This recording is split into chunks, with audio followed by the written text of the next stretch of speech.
আল্লাযী আল্লামা বিল কলম, কলম দিয়ে কলমের দ্বারা আল্লাহ শিক্ষা দিলেন, এই কাজ করলেন। আর আমি যদি কলমকে ছেড়ে দেবো, কোরআন তো ছাড়তে পারবেন?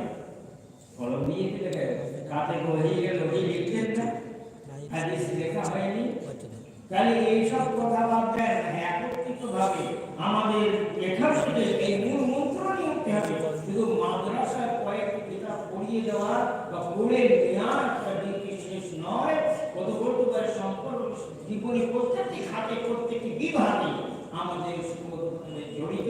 আর আসাদুল্লাহ কেরামী শুধু ওই আজকে সালাম করে চলে গেলাম, পাগড়ি নিয়ে চলে গেলাম, আমাদের একটু সম্পর্ক ছেদ হয়ে গেল না, এটা ভুল হবে। যত বড়রা আমাদের দেখিয়েছেন ওস্তাদের সঙ্গে সুসম্পর্ক রাখা, কিভাবে দিনের খিদমত করতে হবে, কিভাবে দিনটাকে খাড়া রাখতে হবে, সমন্বয় সাধন করতে হবে, সমস্ত ক্ষেত্রে সমস্ত বিভাগে তার প্রতিনিধিত্ব করতে হবে।